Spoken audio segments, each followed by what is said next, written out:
Hello and welcome to the Unwelcome Podcast. I am your host, Mark, and I wanted to just talk to you guys for a little bit. Um, I don't know how many will actually see this during the live stream. I don't know if anybody will watch it after, but I've been going back and forth on social media about the school choice issue and also the notion that school choice is freedom from government schools.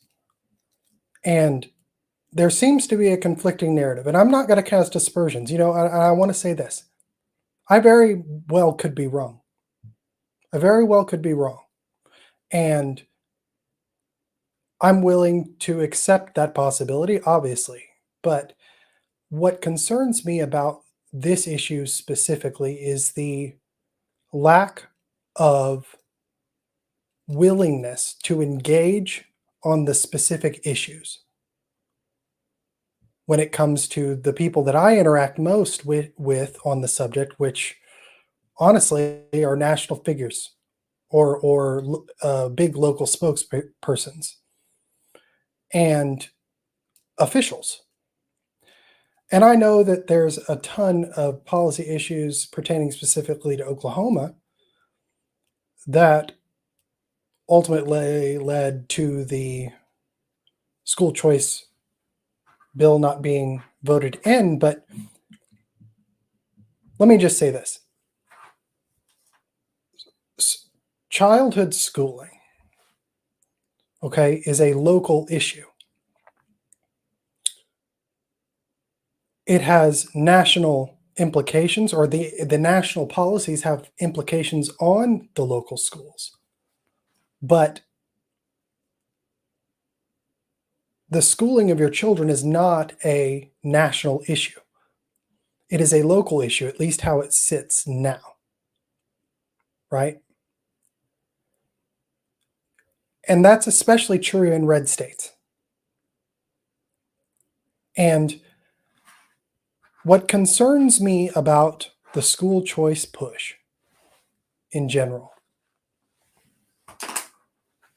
is the same tip of the spear that I see that concerns me in the woke messaging, which is to take something, a moniker,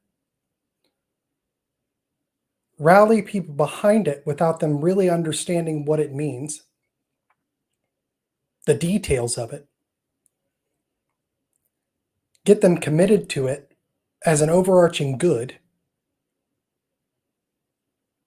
in an effort to avoid detailed thought on the subject. Now, let me give you a specific example. The term systemic racism. The woke will use that term, or even just anti-racism is another term. They'll use these terms without giving you the functional, practical, detailed view of what they mean by them. And I know this is also we're in a and that presents a issue for me because of the things I'm seeing come out about it now. So let me get to a specific. Constantly the school choice lobby, especially those in the higher ranks of those pushing it, which again, I'm not casting aspersions. They may be great people, they may have great intentions. Use words like, or terms like freedom from government schools. And then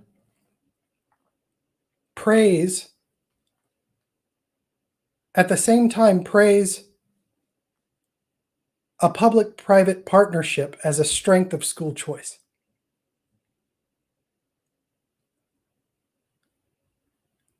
This seems oxymoronic to me. It seems that it does not track in both directions. You know what I mean?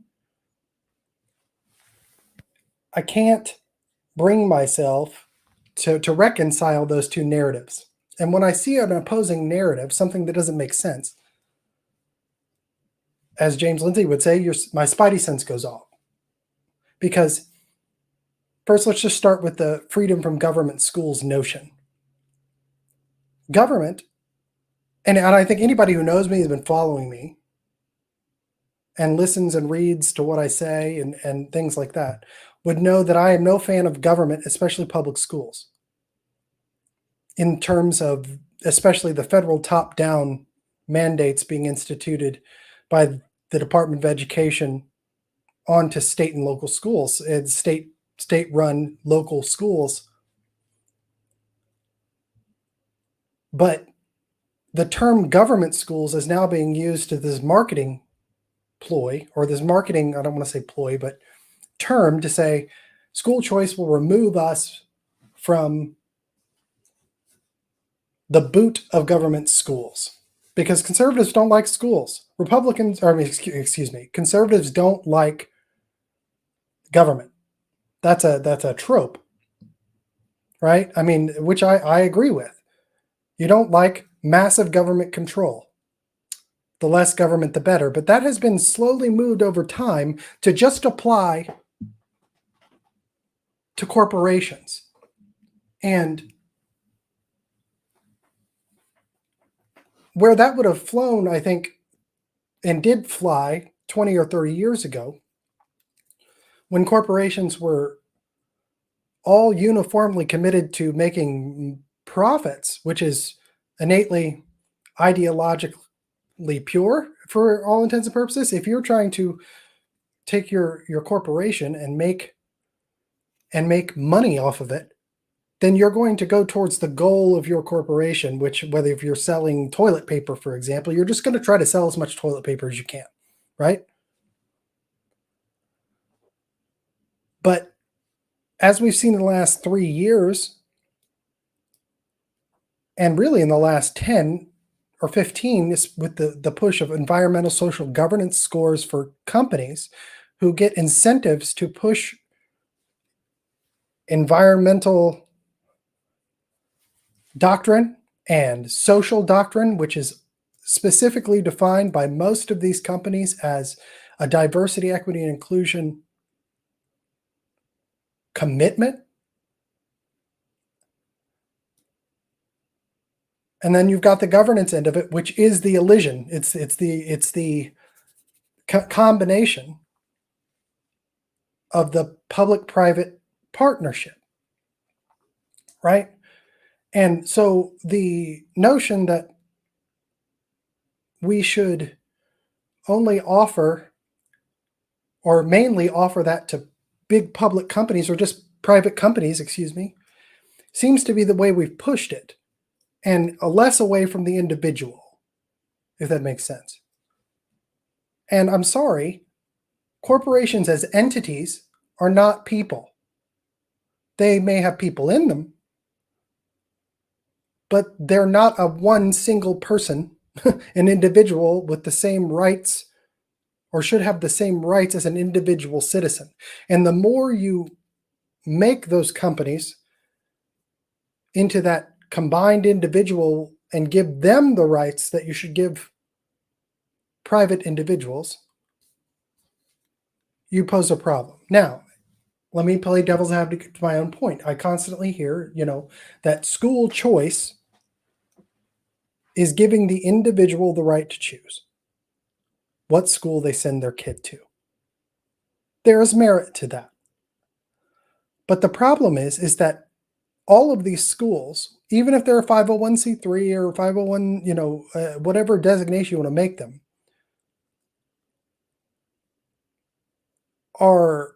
they pay people, and the more money they have, the more successful they can be. The more money they have, the more students they can bring in. We see that over and over again in the caliber of student, and that's where the incentives go.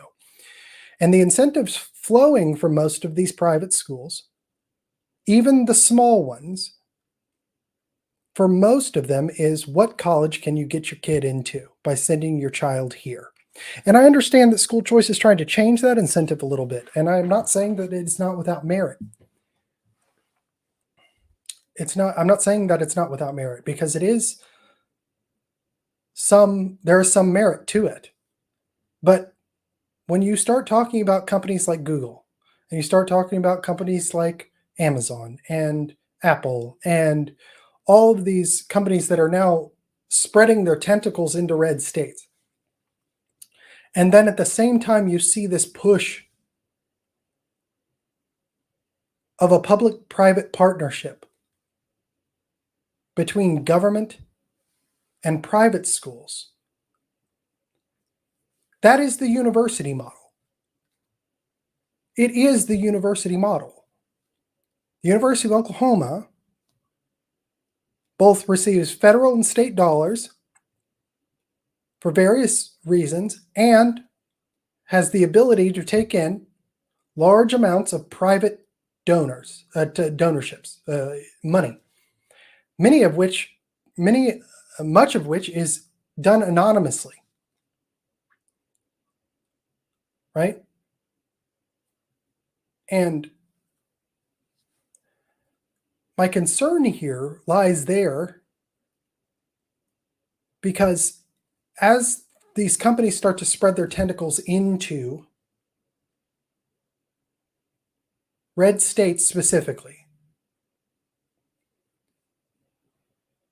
and we start to divert children with a price tag on their head towards those schools, and their incentive is to get, for most of them it still will be, I don't care what anyone says, to get the kids into the best college possible. That's still the incentive. The colleges are woke, and the companies that are spreading their tentacles through business interests into the red states are woke, and they outwardly so. Outwardly so. And the talking point I get is don't let the perfect be the enemy of the good. Okay, but I don't accept the premise of that statement, because I'm not sure that this is good in the medium or long term. It may feel good in the short term, and it may seem like we're doing something. And politicians grab a hold of anything that makes it seem like they're doing something, as long as it fits in their lane of whatever party or group of people they represent, and it hits all of the nice points for that specific group. But what I've noticed as I've dug deep into these things in the last 3 years, in levels I never expected to be, is that a lot of it is performative. And you'll get sold a bill of goods expecting something to be done. The general population will say, oh, well, we passed the bill,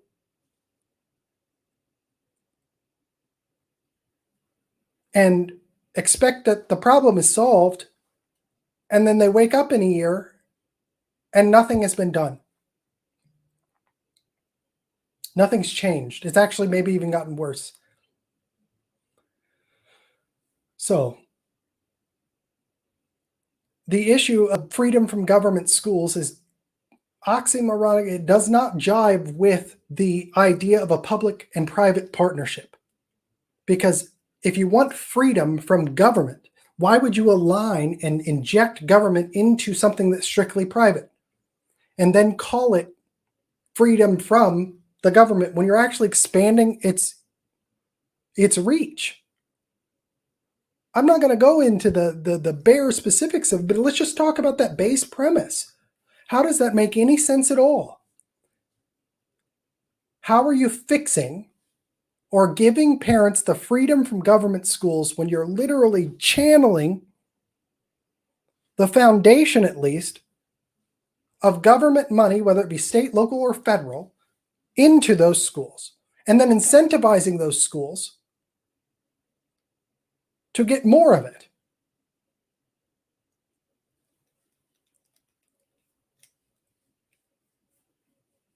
Mussolini gave his definition of fascism, and he said it's better described as a merger of state and corporate power. These schools will have corporate backers. Now, some of them may be conservative, especially when you're talking about a red state. But again, Google just brought $75 million into the state. They're going to be taking over some of the state's data, and they're going to monetize the data. That's what they did in California. They monetized the data. And it's not just going to stay there. I don't care what they say. It's not just going to stay there. It already hasn't, because we also see states, we see Oklahoma using data from mental health and substance abuse surveys handed out to your children, included in city and municipal applications for block and ARPA grants.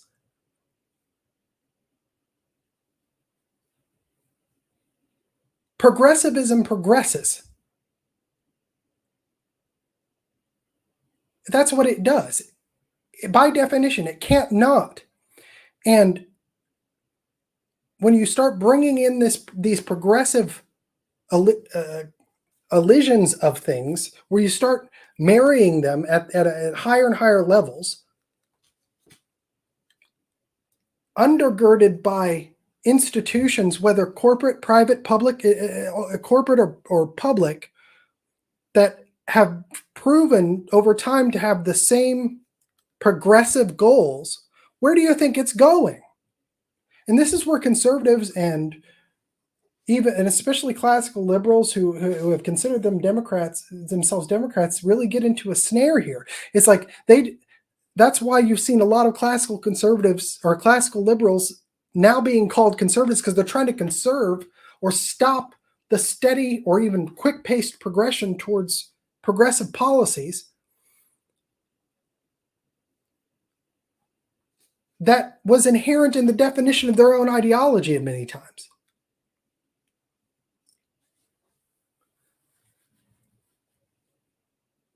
But it concerns me to hear people on both sides of the aisle, but especially on the right side of the aisle, say that public-private partnerships are good, and that will free you from government control.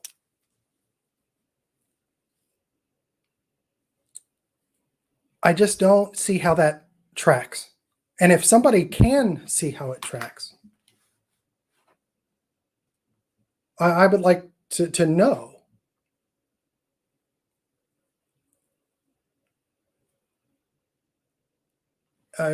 Tell me, because it doesn't seem to make any sense that you can free yourself from government schools by injecting a flow of money from government into private schools via the student themselves.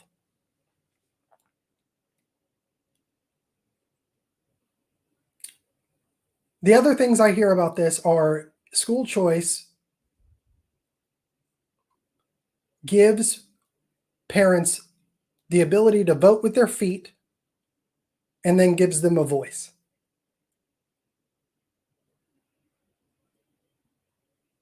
But over the last 2 years, thanks to the work of people like Paul Rossi out of New York,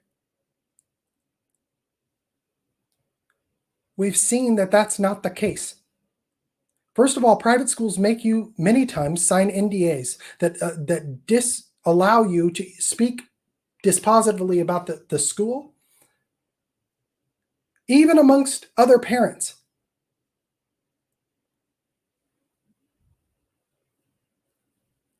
And then there's the inherent incentives that if a parent, especially one who's not well off, puts their kid in a school in August,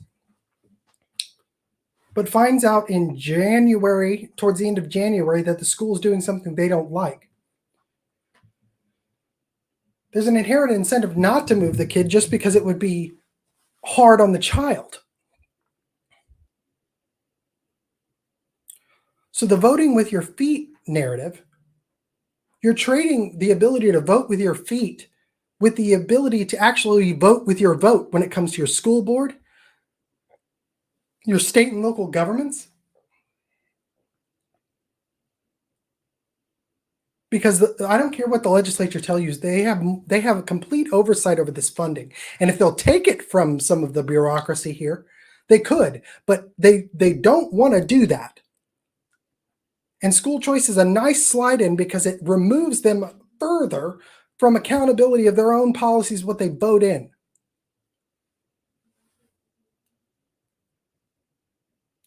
Because they get to throw up their hands and say, well, we can't control. That's what they have done with the universities for the last 2 years. They've said it to me over and over again. We can't do anything about OU. We can't do anything about OU. It's not within our power.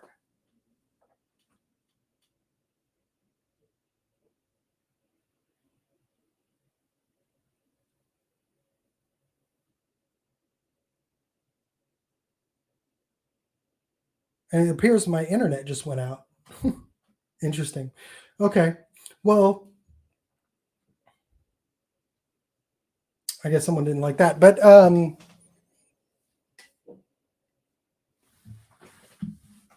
they say it's not within our power to do anything with the universities. That's all on the Board of Regents and State Regents for Higher Ed.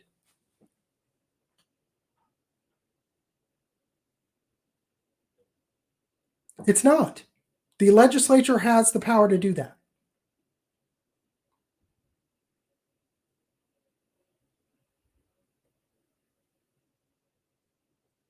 So my concerns here lie with the conflicting messaging and also with the surface level push that just seems to be overwhelmingly similar to the woke push for diversity, equity, and inclusion. And I want to show you an example of that, okay? I want to show you an example from friends of mine who, I've had one of the editors of who I'm going to talk about is Free Black Thought. And I love Free Black Thought. I had one of their editors on my show, Dr. Eric Smith, one of the founders and editors of that publication. They put out great things. But I took a little bit of an issue with something they put out today that smacked, first of all, of something that maybe was done prematurely, but also in its content, put out a message that everyone, especially in a minority community, is completely for school choice and charter situations, which, again, I've said this before, this makes much more sense in blue states where you have large concentrations of low income people in major metropolitan areas that are saddled into a school that might be that is just bad, right? But when you start bleeding this out into red states, it makes less and less sense because the electorate in red states has control and of a large portion of public schools. If they would quit falling for tricks given to them by a lot of the same people pushing school choice, like Common Core, No Child Left Behind, and all of that, they would have more control.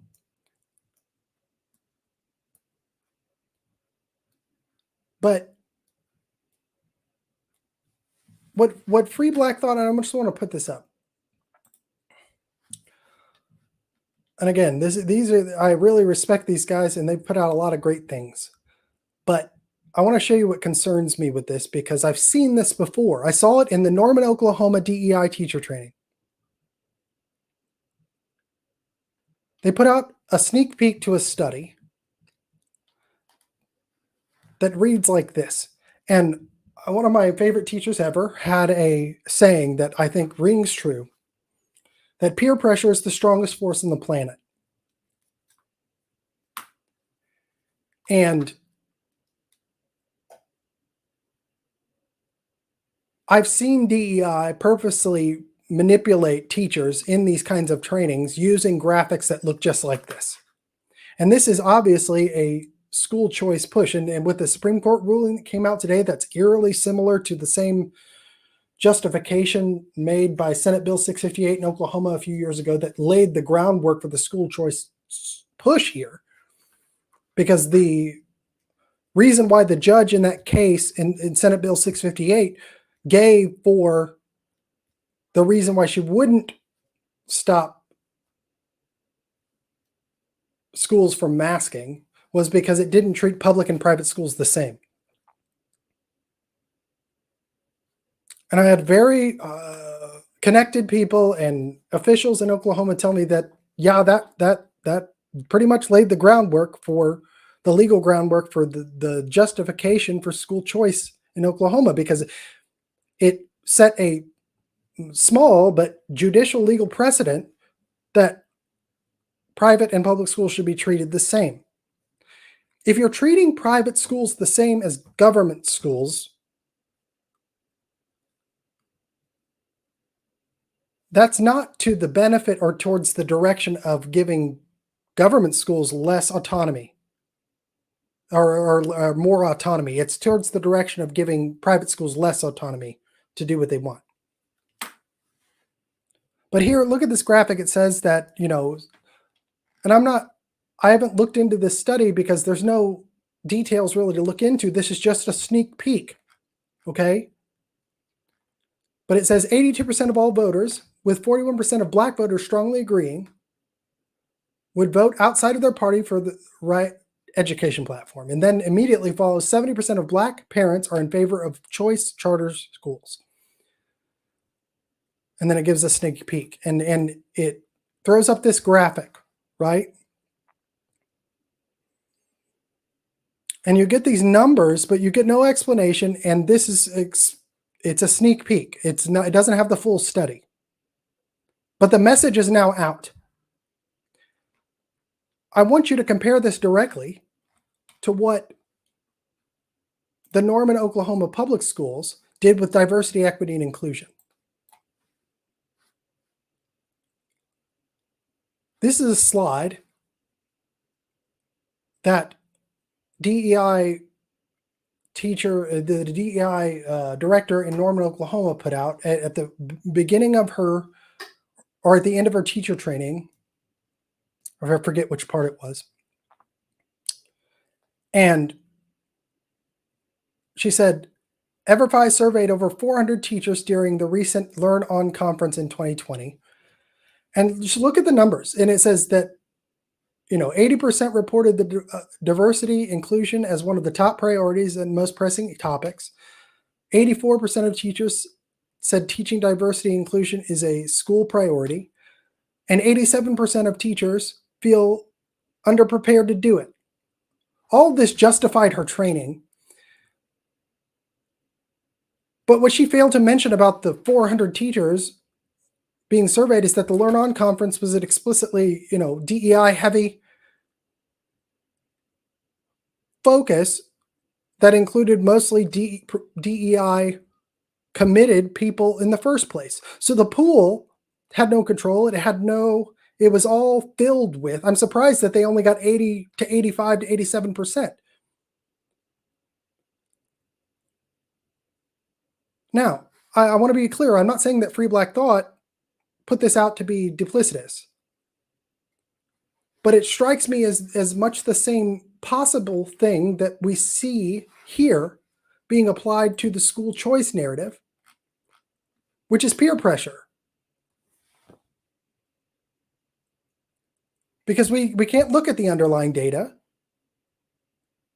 We can't look at where the teachers came from specifically, or not teachers, but the people surveyed. And we can't look at exactly how the questions were asked and all the details you get in a study. They just throw out a snapshot. And as I've shown with one of the COVID studies about singing that was used at the beginning of the COVID mandate to justify specifically the shutting down of churches and church singing as opposed to other institutional singing, that data in that and the way the study was conducted had many problems. But the effect, but it was 2 years before anybody really heard that, and nobody cares about it now. And so when I see things like this, I get nervous because it seems that as to where the left fell for the DEI shell game, as I call it, which is what that kind of tactic is. Now the right is doing it with school choice. Deb Philman, who of the Reason We Learn podcast, made an excellent observation today. She kind of made a prediction. And I want to shout her out on this because I think she's right. And I've thought this the whole time. Democrats are going to come out for school choice before the 2024 election. They're going to jump on board. And their reasoning for it is going to be to help marginalized students. I'm surprised they haven't done it already, to be honest. But you'll have a candidate on the Democratic side that will completely embrace it. And then you've got a uniform push towards this public-private partnership, which is Mussolini's definition of fascism. There have been great pains to redefine the word fascism. That basically means anything Trump is involved in, right? There have been great pains for that. But the way he defined it was a merger of state and corporate power. Schools that are influenced by corporate business interests, whether it's through the people on their boards or the massive endowments they may get. Because I'll tell you, the most successful schools in the country run off of endowments. They get tuition, sure. And that adds to the pocket. They get capital campaigns, they get all of that. But the best ones, the biggest ones, the most successful ones you see run off endowments. And then they live off the interest. If you have a $100 million endowment,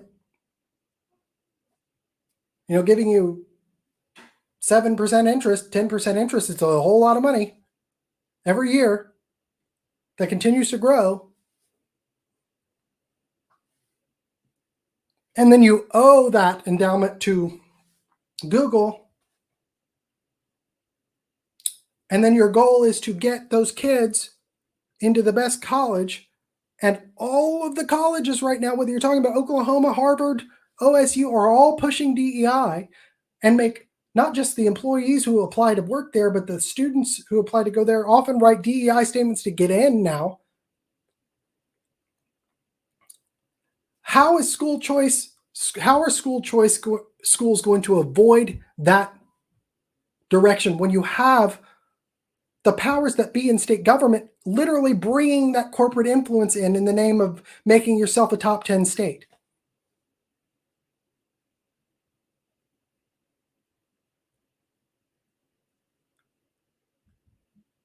If all of, and I hear about the free market, ESG has all but stymied your free market. You see some pushback. You saw it in Disney and what Chris Rufo brought out with that, and they've stepped back, but they really didn't. Look what just they did with the Buzz Lightyear movie. Now, that movie didn't do very well, but even with the massive drop that you saw from Disney in their stock and all of that, they're not hurting. They're not hurting. Disney's not going anywhere. They were a company that could take that. What can't take it is the smaller corporations, like, I don't know, private schools.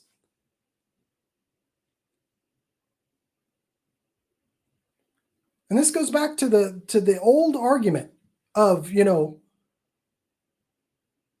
are we for the biggest corporations that can take these losses, or are we for the middle of the road, all the companies that were shut down during COVID that will never come back, that weren't helped out.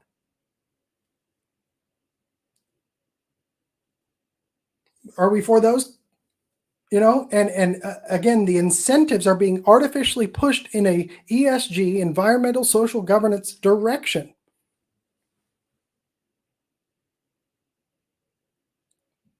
And I have deep concerns with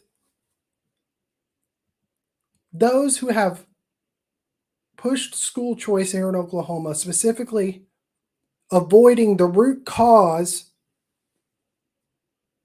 of these problems, which, as James Lindsay just pointed out earlier, stems from ESG, which is the environmental lobby, and the social lobby, which comprises, well, the environmental lobby, we all know that, and the S in ESG is DEI now, for sure, it is.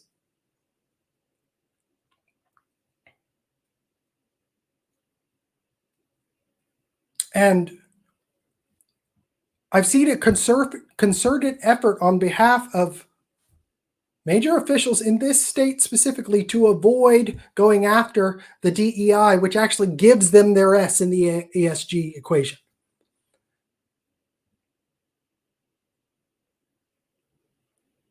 And so when I see graphics like this, just going back to it, and I see how it looks, just very similar. And again, I'm this is just a tea leaf reading thing because I can't look at the details of the study. I can just look at its snapshot.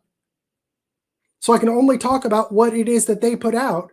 And what they put out that most people are going to see is this kind of graphic, the same kind of graphic that was shown to teachers in Norman Public Schools to sell them on DEI because peer pressure is the strongest force on the planet. This made all the teachers who watched that training, who had to, think, if I want to be included, if I want to be considered good, I have to join the 80, 84, and 87% of teachers that agree with this. And this is exactly what this kind of graphic does without any of the details that, even with the details, most people wouldn't read. And I have a problem with that because it's an attack on the mind of men. It's weaponizing their best feelings to be good against them to maybe accept something that they don't know the details of that could end up much worse for them as they move on.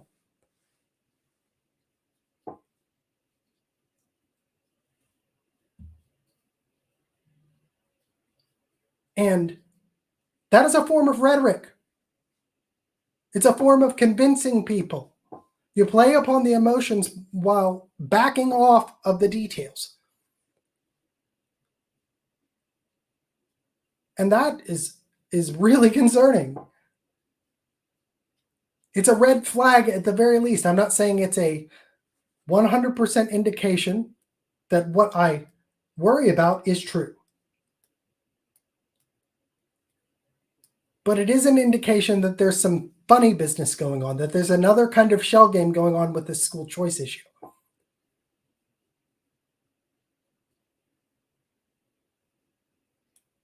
Because running into the arms of an uncheckable corporate entity funded by government money, that the only way you can check it is by leaving, is my problem.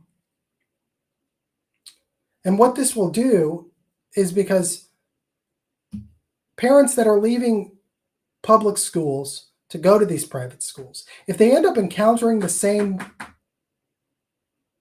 school problems, say they start in 8th grade and by the time their kid gets in a 10th grade or 11th grade, if it's a K through 12 school, they encountered the same problem when the kid's in 11th grade. Do you think they're going to pull them out again? The possibility of that goes down. And so you're constantly snipping this insurgent of parents that might stand up to the woke issue in half. and you're removing them from contact with the culture-based or the culture-influencing institutions in our country, which are the schools. And so this is my other problem. Why on earth is retreat considered combat? I don't understand. Every single time that we have a problem with woke people or the woke or the left taking over our institutions, conservatives just throw up their hands up and say, I'm leaving. And then turn around and complain about what's happened to my country. Because whether you create school choice schools or not, public schools are not going anywhere. And they will still educate a major majority of all of the schools, of all of the students in the country. What happened in the 1960s, from the point that prayer was taken out of schools, you had this mass leaving of that. And you had, private schools and church schools, popping up on a more regular basis. And they abandoned the public schools because they couldn't put up the fight. They wouldn't be bothered with it. It was easier just to leave and train their kids the way that they wanted. Well, those are the parents and the grandparents we're dealing with right now, who are now being told to do that same thing again and literally split their forces, put them in other schools, leave the public schools to still educate a majority of the Americans in this country, and then say, that will fix the culture issue that we're having. No, it won't, because you're going to have even less influence in the majority of the students that are being educated today. Please, someone tell me how what I just said isn't true. And this is why they call this the long march through the institutions on the woke left, because it's been going on since the 60s, and every single time the right faces some kind of disappointment or some kind of smack in the face, whether it's queer theory or no prayer in schools or any number of the myriad of cultural issues that have ran through the schools over the last 60 years, conservatives leave and they retreat and they surrender. And then complain about the fact that they don't have any influence in the culture.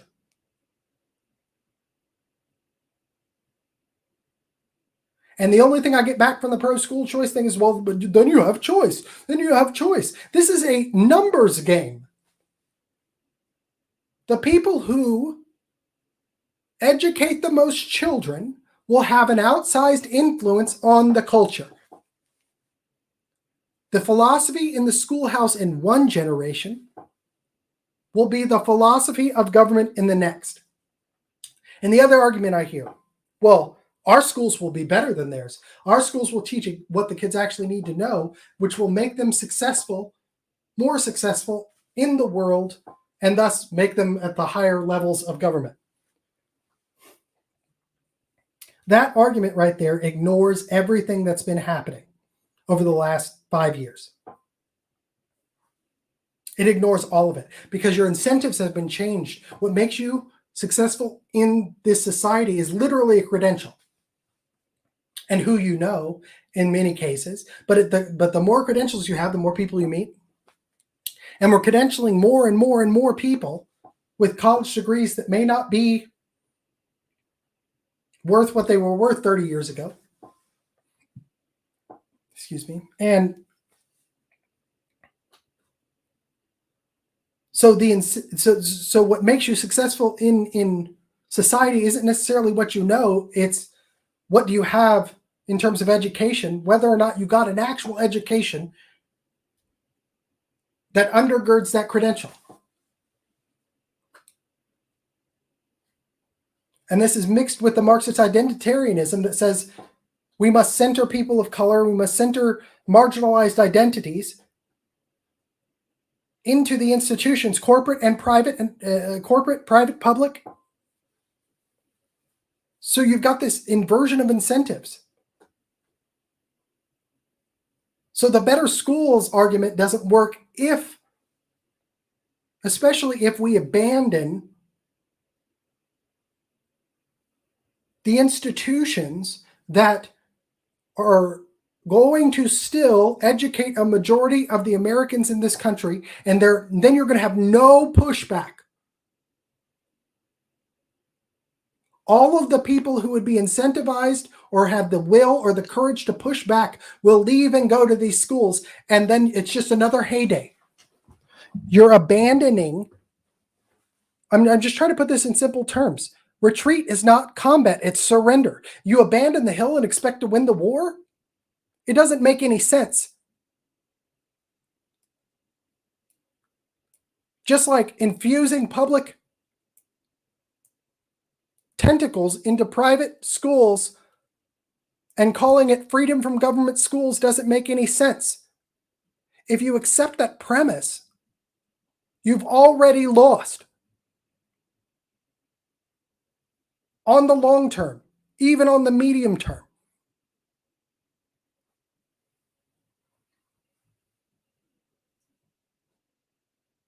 That is an issue that nobody will contend with. They just keep asserting the same talking points. Choice will give them the power to choose. And choice is what matters. Well, I'm going to throw this at you. You don't seem to think that when it comes to abortion. Right? It's a different issue. And I'm personally I'm pro-life, but the hypocrisy there just boggles my mind a little bit.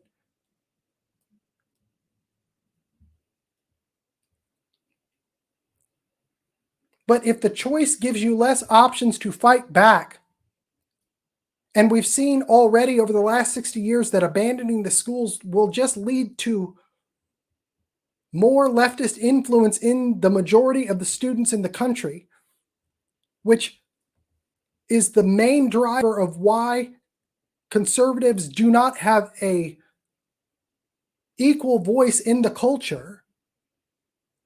Why would you then remove them further and split the forces further? Because the people who are going to leave are going to be the ones that would be most likely to fight back and change the direction of the school.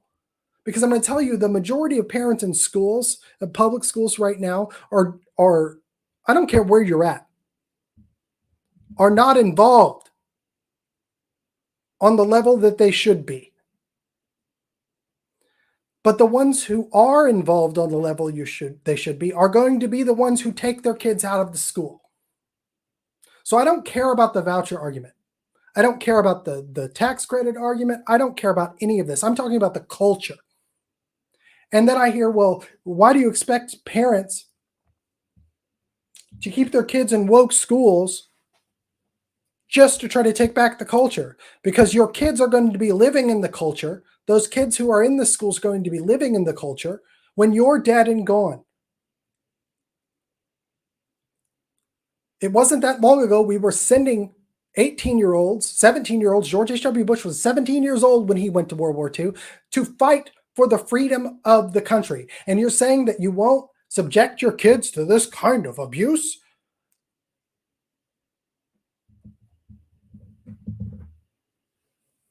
If you've trained them in the way that they should go, they should know how to stand up to it.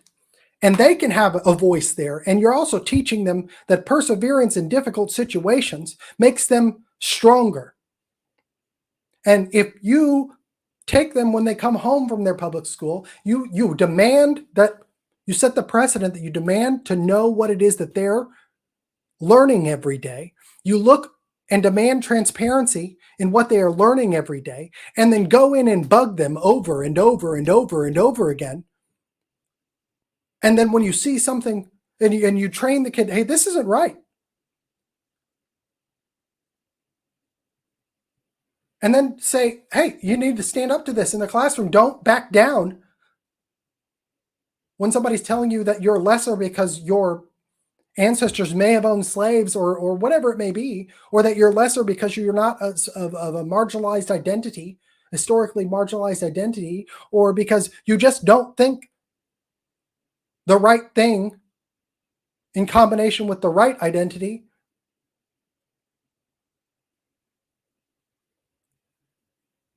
Courage is a process. It's something that takes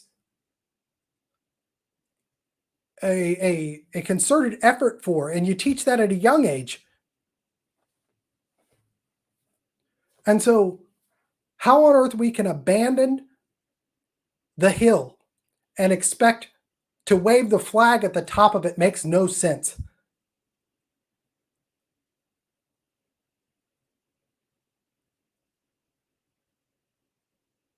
How you can abandon the ground and expect to control the airspace above it makes no sense.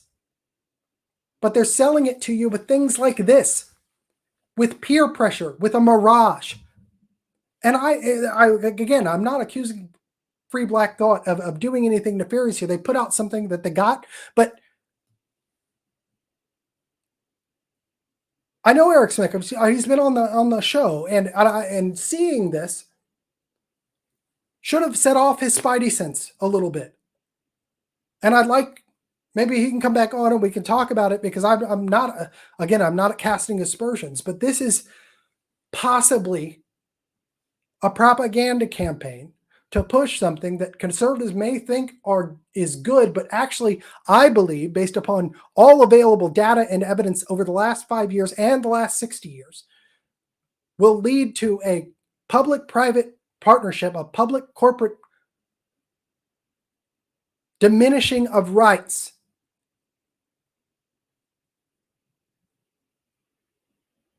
A soft boot is still a boot.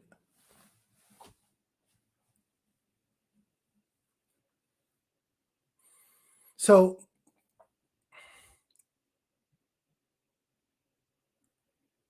I've tried to get my message out in terms of the woke issue as much as I possibly can. Admittedly, I've been diverted. I've been sometimes completely bamboozled by people that I could trust, or I thought I could trust, and led down roads that have literally taken my eye off the ball.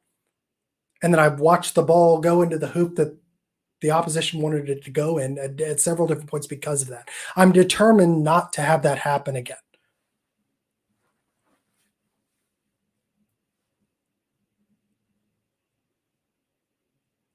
This is a ball we need to keep our eyes on. I sincerely hope that I am completely wrong about this.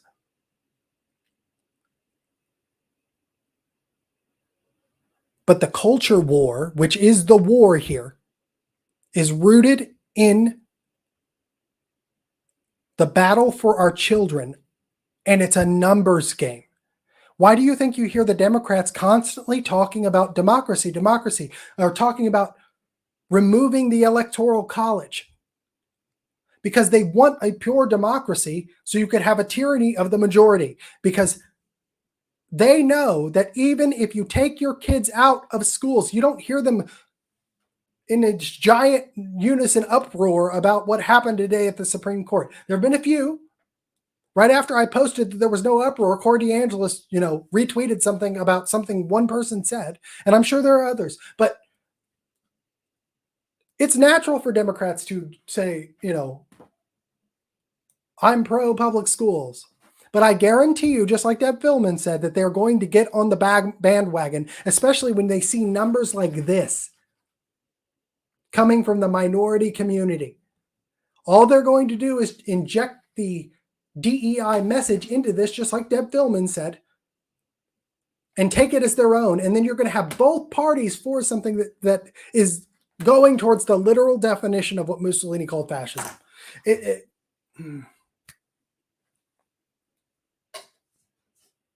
Freedom from government schools. Freedom from government schools. Freedom from government schools means that I'm going to put government influence into private schools? Okay.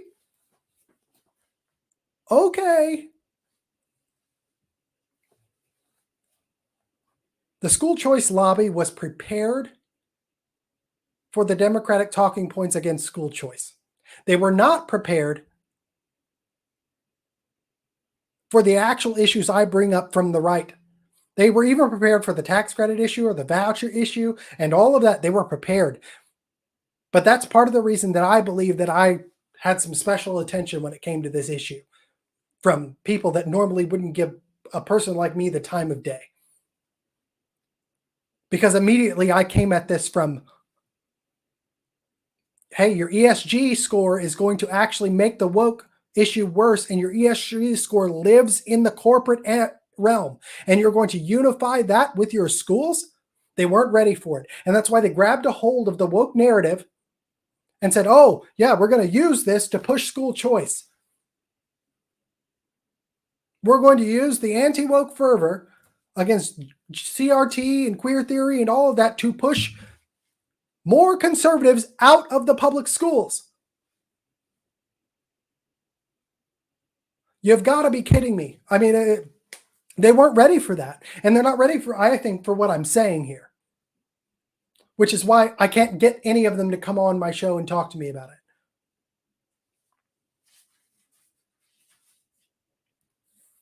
I've talked to Corey DeAngelis, DMs on Twitter. What did he do? He literally copy and pasted his talking points and sent them to me.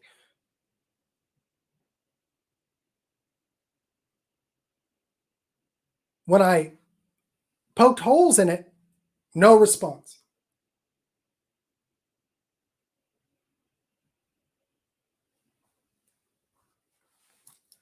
In an article, the president of OCPA, Jonathan Small, just recently said that transparency is for government, not for private citizens. He said transparency is for government, not for private citizens. And when he was talking about private, he was referring to his 501c3 political organization and using that as an excuse not to show who his donors were. Private schools have no requirement to show who their donors are. Just like that. That's coming from the president of the biggest school choice, pro-school choice organization, think tank in this state. It will limit, at least we know where all the money is coming from in public schools. It's coming from taxes. It's coming from federal grants. We know where it's coming from. We can see it.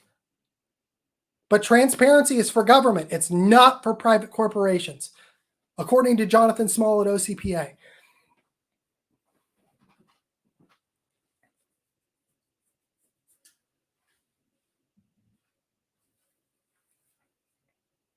And then, there's the big push for transparency in public schools. But you will not have the legal right to do that for your private schools. Not now, at least. And show me where the incentive is for your state elected officials to vote something like that through, especially the ones who are voting for school choice. Where's the incentive? Because I tell you right now, politicians do nothing without an incentive. Not when it comes, to what Richard Nixon referred to as nut cutting time. Not when it comes down to brass tacks. Very few politicians do anything without an incentive. That's literally what the Federalists talked about in the Federalism Papers. But incentives have changed since 1778, 1786, when the Constitution was adopted. And conservatives talk about it like it hasn't. And much of that is due to the corporate influence in this country, who are now pushing your kids into a corporate education run by them, influenceable by them, in a way that was never possible before, and the biggest of which are as woke as the day is long.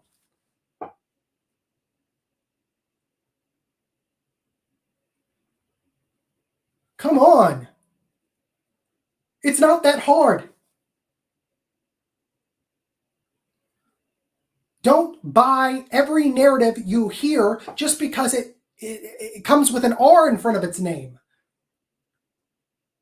Red State, Oklahoma.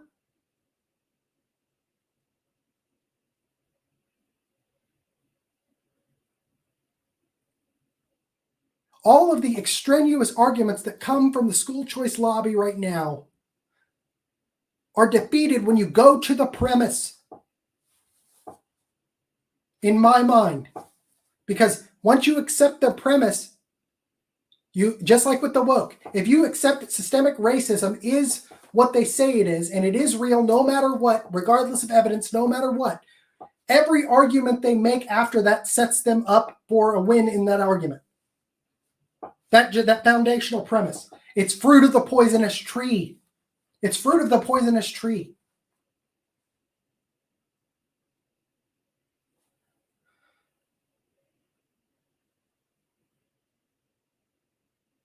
So this is the third rail. The interesting thing is I've spent a lot of time on social media, and I've got a lot of contacts, a lot of people that can literally read Twitter. And what I mean by read Twitter, it's a very interesting thing. The algorithm feeds and the algorithm starves, right? The algorithm giveth and the algorithm taketh away. And that algorithm is run by a corporate entity right now that is obviously woke and obviously has an agenda. And I've never in my life, except in this situation, see somebody with 2,000 followers, okay, get 45 retweets of his response in the middle of a Twitter thread, when me at 13 gets a retweet by somebody with 300,000 followers and I get 9. It makes no sense, and it's not because of these numbers. Because I literally know most of my followers and James Lindsay's followers and the people who are involved there. It's because they're not seeing it.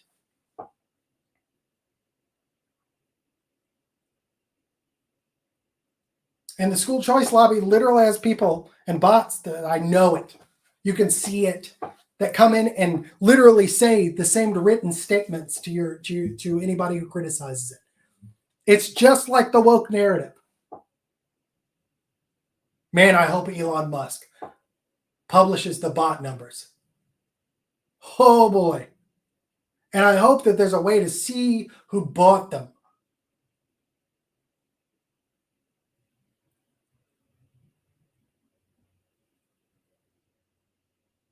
But all of that is extraneous. It's besides the point.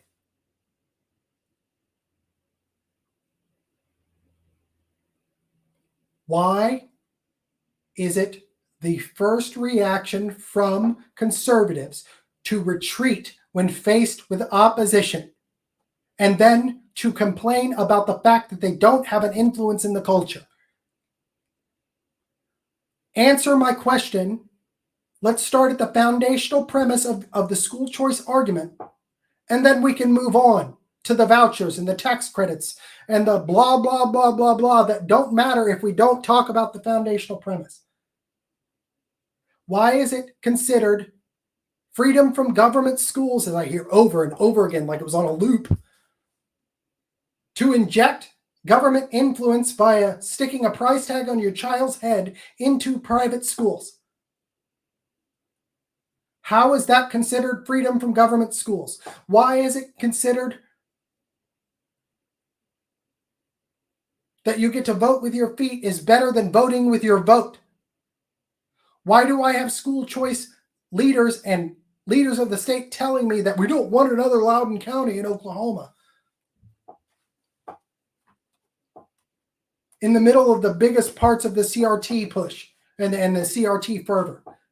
They tamped that down literally by saying, hey, school choice is going to fix all of it.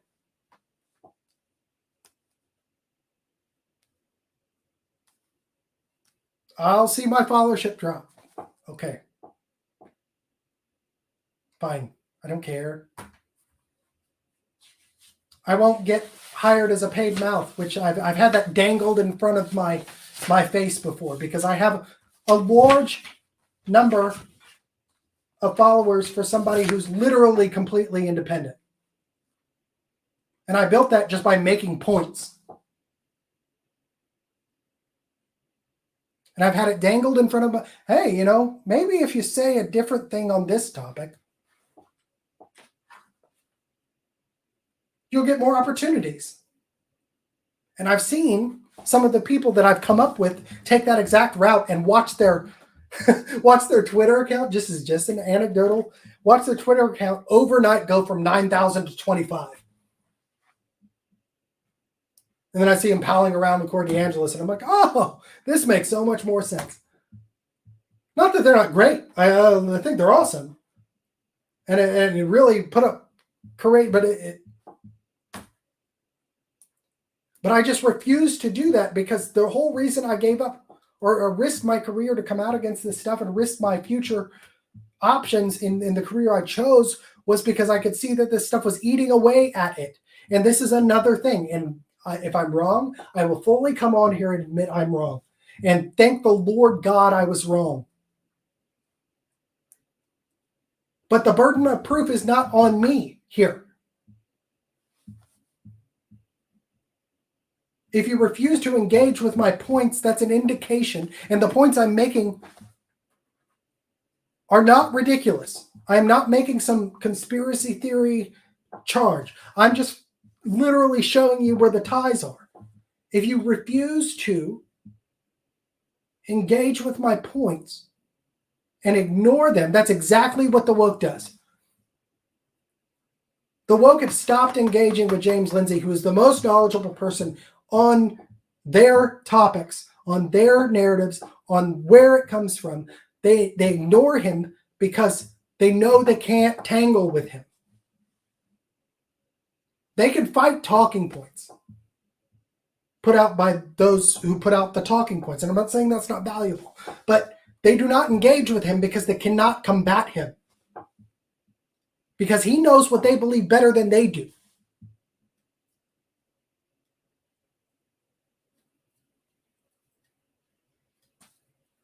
And I'm not saying I know school choice better than those who helped craft it. But what I see are holes that they refuse to talk about.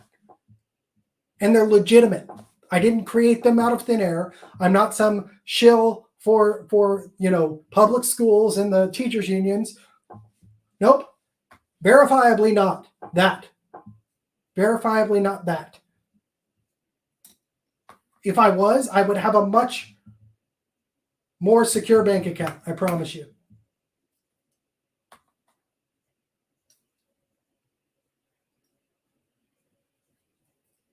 And I'll tell you, the thing that really ticked me off a lot was the school choice lobby coming out against conservatives who had an issue, with school choice because of the way it would influence homeschooling and rural schools, and accuse them of being shills for the green movement, when these are the same people pushing ESG into every facet of the government. The E in ESG is the green movement. That's called a preemptive narrative. They accuse the outgroup of that which they are doing in an effort to protect themselves from that arrow being thrown back at them later. That's the same thing the woke do.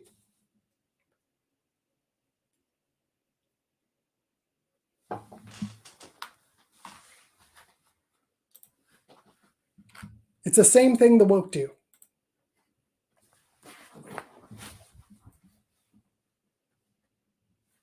So I'm just going to bounce back and forth. I just want to look. This is the push for DEI. This is the push for school choice. The underlying data in the push for DEI was skewed towards an outcome on purpose. I can't verify that that wasn't done in this either. And if they're going to put out a preliminary study on something and just give you a snapshot of these giant 84 and giant 82 numbers, then I have the right to preliminary critique it based upon those numbers, based upon what I've seen in the past from other pushes for this kind of thing, especially in schools. And I'd like to talk to somebody from Free Black Thought about this, and I'll contact Eric Smith, and I know he would talk to me. The man is not fragile, and I know that probably anybody there would. And they admittedly, I want to point out that they said this because I did say this. They said, yeah, we're waiting expectantly for the full report to come. And that's when I said to them, Well, if it's shown to be faulty, the establishment line on this narrative will be well enforced and retractions will go unnoticed.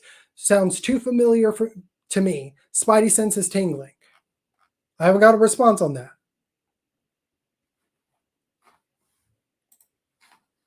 But yes, often polls are used as peer pressure to skew people in a certain direction because nobody wants to be in the losing group.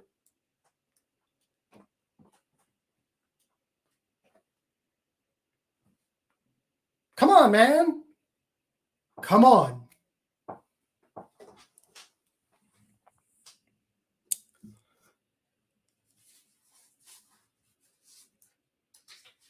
We have to go after ESG.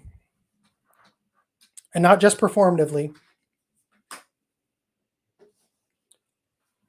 We have to go after DEI. I call on the governor of Oklahoma, Kevin Stitt, to ban diversity, equity, and inclusion in every executive branch of government for which he has control, which he should have done 2 years ago, or a year ago, at least, when he signed HB 1775.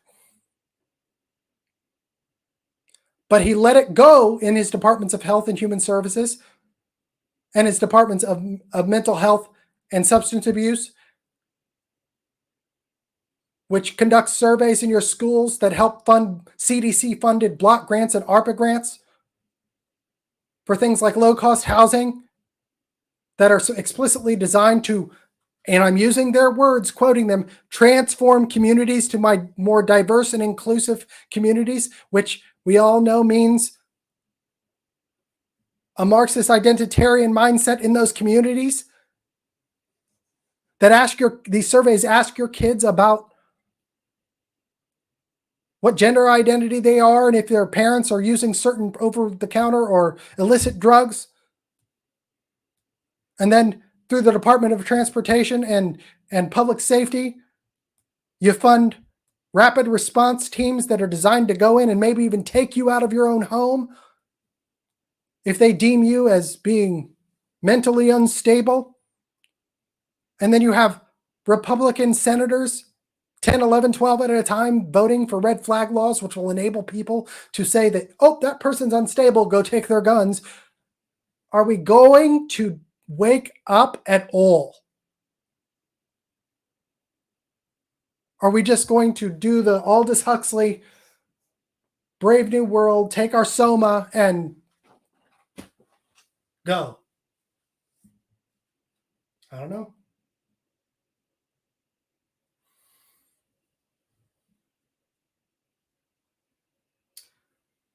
I'm going to end with this. Thanks for anybody who came and watched. If you like the information I'm giving you, or even just like hearing me rant, please like and subscribe to my YouTube podcast channel in Unwokable. And I have a page on Facebook. You can subscribe there, but please go to the YouTube channel and like and subscribe there for my videos. It's where you get the most help for content creators, okay? And I really don't see myself as a content creator. I'm sitting here talking to you in a chair, okay? I'm just trying to give you what I see. And if you think that's valuable, please like and subscribe. You can find some of my stuff on Spotify and Anchor and Apple Podcasts. Interviews I've done with James Lindsay. Got a few interviews coming up. As of this moment, Ryan Walters has agreed to come on and talk, and I'm going to just let him share his vision. And I would like to reach out to others that might be interested in doing that as well. But that's the one I have confirmed. And everybody deserves a fair hearing. I will not impugn anybody's intentions. And if you're fighting for the right things, and even if you're not, if you're explicitly against me, I'll give you a chance to come on and talk to me. Free and open exchange of ideas.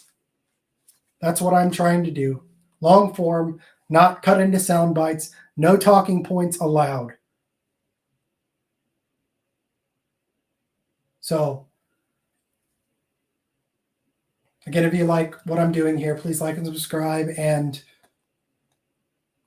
you can also visit some of my writings and stuff that I've done over the course of the last year and a half or so on unwokable.substack.com. And you can find a lot of history there of the way I've mapped this stuff that has a lot of evidence in it. So thank you guys. I appreciate you watching, and I hope to see you back. Just ask questions. And if somebody's calling you crazy, you're probably doing something right. Okay? Don't let anybody turn your fear into their power. All right? Thanks, guys.